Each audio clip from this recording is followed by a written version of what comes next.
جنہوں نے نماز کو ضائع کر دیا اور خواہشات نفسانی کے پیچھے لگ گئے، سو ان قریب ان کو گمراہی کی سزا ملے گی۔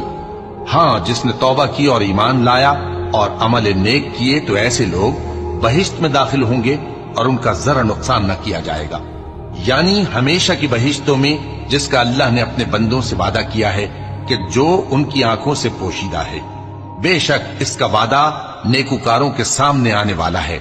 وہ اس میں سلام کے سوا کوئی بیہودہ کلام نہ سنیں گے اور ان کو صبح و شام کھانا ملے گا۔ یہی وہ جنت ہے جس کا ہم اپنے بندوں میں سے ایسے شخص کو مالک بنائیں گے جو پرہیزگار ہوگا۔ اور فرشتوں نے پیغمبر کو جواب دیا کہ ہم تمہارے پروردگار کے حکم کے سوا اتر نہیں سکتے، جو کچھ ہمارے آگے ہے اور جو پیچھے ہے اور جو اس کے درمیان ہے سب اسی کا ہے، اور تمہارا پروردگار بھولنے والا نہیں، یعنی آسمان اور زمین کا اور جو ان دونوں